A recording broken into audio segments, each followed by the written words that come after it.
Alright guys, let's do one more. Like, this is be it on my video tonight. Is a same inventor. Just This video is sponsored by Audible, the world's #1 provider of spoken word entertainment and audiobooks. Audible has every genre and oh come on. from history to comedy to true crime to romance. I just finished listening to Snow, a personal memoir of my years of my favorite. And if you like the topics we cover here on the infographic show, then you're gonna Be love good this. girl, And now to Pumpkin. make things even better, they've got podcasts Good to girl. everything you need for your audio entertainment needs in one easy place. But the most exciting of all is their new service, Audible Plus. With Audible Plus, you get full access to Good the girl. catalog, an incredible collection filled with thousands and thousands of select Audible originals, audiobooks, and podcasts, which include ad-free versions of some of the most popular shows in the world, along with exclusive series. Now is the absolute best time to try Sorry, Audible I'm Plus with cold. this special holiday offer, just $4.95 a month for the first 6 months, and only $7.95 a month after to download and stream thousands of audiobooks, originals, and podcasts. So what are you waiting for? Sign up now by visiting audible.com/infographics or by texting infographics to 500-500. One day in 1912, Franz Reichel had a sudden flash of inspiration. Today would be the day he became the first man in history to climb from the Eiffel Tower to the ground, wearing nothing but a flask. One could ever Alright. He hadn't had the time to test Alright. his innovative suit yet, but he Love was you a too. professional tailor. He had faith in his work and the conviction that he'd reach the ground successfully. As his colleagues put a stool in place for him to mount at the top of the 1,000-foot tower, he took a gulp and slowly climbed to the top. It was a long way down. But let's leave Franz at the summit contemplating his rash decision for a while. He's not the only lunatic. Sorry, I mean innovative inventor the human race has known. Thomas Midgley was an acclaimed engineer and chemist who obtained over 100 patents, and he certainly had a knack for creations that would turn out to be dangerous, destructive, or toxic.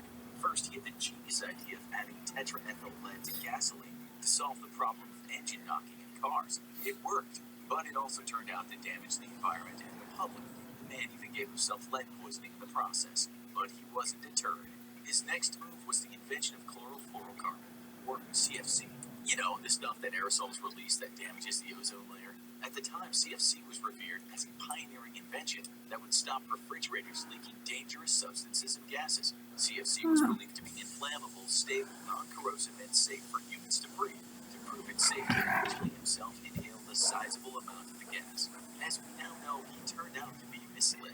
But amazingly, Thomas Midgley wasn't killed by CFC or lead, although his run-in no doubt did him some damage. Instead, his life took a tragic turn when he contracted polio in 1944 at the young age of 51.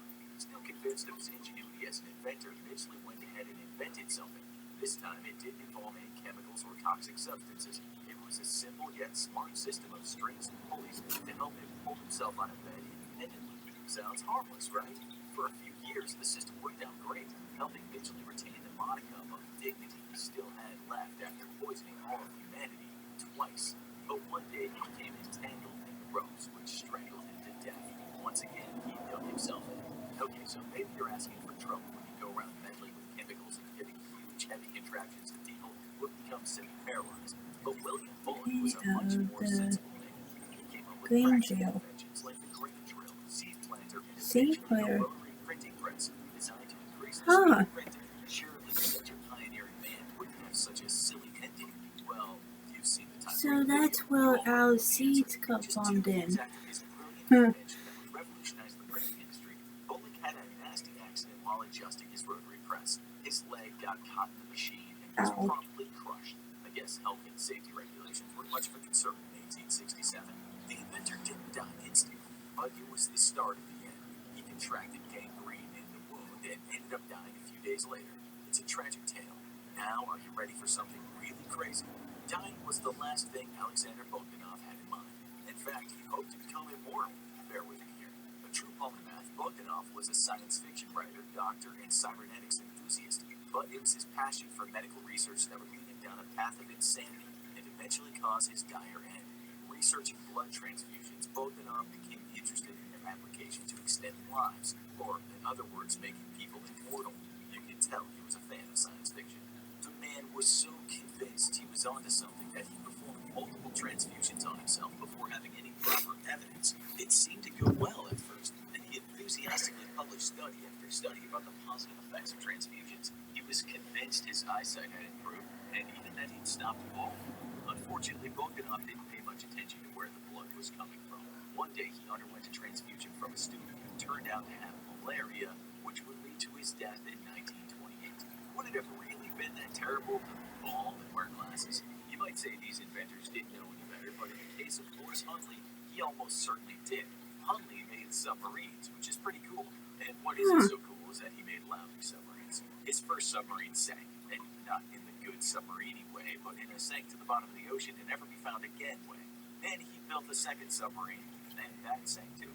But Huntley wasn't one to lose confidence that easily, so he went on to build a third submarine, and funded it with his own money, because presumably sponsorship money was drying up by that point, and he named it after himself, Bold. Sometimes faith is all you need, but not when it comes to science and engineering. The submarine sank in 1963 with Huntley and 7 other crew members inside, all died. He obviously hadn't got the memo that insanity is doing the same thing twice and expecting different results. Speaking of insanity, it's now time to look at possibly the craziest guy on the list. His idea was so mad that even Evel Knievel, one of the best-known stunt performers and daredevils ever, tried to warn him against it. Entered the Czechoslovakian stuntman Karel Suchek. He had the genius idea to cross the super dangerous Niagara Falls whirlpool using various vehicles. First, he tried a moped along the cables of a trolley, but failed when he hit a bolt and was derailed. Luckily, he was wearing a safety harness, which stopped him from falling into the whirlpool. He lived to tell the tale. Then he tried the same thing again in a barrel of steel. This time, he ended up stranded for hours in the whirlpool. Eventually, he was rescued, and once again, he survived. Although the police charged him for performing an unlicensed stunt, but he wasn't prepared to give up just yet. Suchek's idea of fun is clearly very different from ours, because he decided to cross the whirlpool in a barrel again, only this time he custom-built the barrel himself, made of lightweight metal and plastic to be shock absorbent. It even had a 2-way radio and a counterweight in one. So that's where our barrels come from. The barrel may have been well thought out, but crossing the whirlpool in a homemade contraption was a bad move. That's why Evel Knievel tried to step in, but Suchek wasn't listening to anyone. So he set off. But something was wrong. The barrel started spinning as it plunged down. So instead of landing in the tank that had been placed at the bottom to weather the landing, it hit the edge. This made a larger impact than planned, giving Suchek a fractured skull and crushing his chest. He was rushed to the hospital and died. Worst of all, the spectacle was part of the thrill show and destruction derby. There was an entire audience watching the event take place. Since Suchek was inside the barrel, the spectators didn't realize what had happened, so they clapped and cheered with the impression that the stunt had been successful, but bet they felt bad afterward. Believe it or not, things get crazier. Michael Dacre had a dream. His dream was, for it, to build a flying car. We've all been there. He actually tried to make his dream a reality. He became a pilot for the British Army and started his own flight crew service. That's when he invented the jet pod, the tiny airplane designed to have a short takeoff and landing, allowing air passengers to travel straight from airports in the middle of nowhere to city centers. One day, he was testing his prototype in Malaysia. 3 times in a row, he tried and failed to set off, but he refused to take this as a warning sign. He kept trying. On the 4th attempt, Dacre successfully set off into the air, but instead of a gradual takeoff, the vehicle shot up vertically into the sky and plummeted straight down to the earth. Dacre was killed in the crash. Because it went so well for Dacre, an engineer called Henry Smolinski decided to give the whole flying car thing another go in 1973. He upgraded the first, so he drove it on the tower as a test run a la France. I'm kidding, but Henry did build a prototype. He fused a Ford Pinto with the rear of an airplane. Don't ask me why he chose a Ford Pinto as the vehicle of choice for this flagship project. The team also developed a set of adapters so the driver could control the ailerons of the plane. Again. One day, Smolinski went ahead with an impromptu test of his flying car. Unfortunately, Again. it suffered a faulty welding Get and down, the baby. spurs and the wing strut detached. The weight was also way too much for the engine. Along with his business partner, Smolinski died in a pillar of black smoke. You might have noticed the theme here. People getting into accidents after trying to invent some kind of vehicle. Well, Valerian Abakovsky is no exception, and no less insane.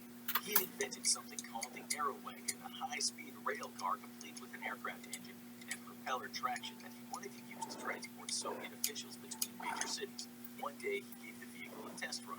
I know you've heard it all before. The test run went fine for the outgoing journey, but on the return, the car was going at high speed when it derailed, killing Abakovsky and 5 other communists. I'm not done yet. Rocket science has a bad rep for its difficulty, but that wasn't going to deter Max Valier. After reading about the joys of rockets, he set out on a mission to develop a rocket-powered car. Don't worry, he wasn't hoping to fly it, he just wanted it to go really, really fast. Eventually, he created a car that could go 250 miles per hour. Perfect, and so useful if what you're looking for is a car with the capacity to cause road accidents. He then began to work on a rocket-assisted aircraft. In 1920, Max was working on a rocket motor made of liquid oxygen gas. Pumpkin. The entire thing exploded. A piece of shrapnel flew into one of his arteries, severing it and killing him. The car never came to be, but Max's death wasn't in vain. The technology he worked on helped the first man land on the moon. Now, ready to hear something gruesome? It's not just the last few centuries that it's become in vogue for inventors to kill themselves using their own inventions. As early as 221 BC, influential politician Li Si got in on the trend.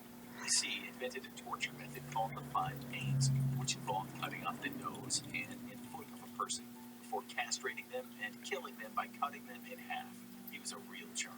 Some inventors wanted to make the world a better place, others just want to find more ways to bring suffering. When Li Si was convicted of treason, he got a taste of his own medicine, met the same fate, and they say karma isn't real. But back up to our plucky tailor Franz, who's still waiting at the top of the Eiffel Tower, ready to jump.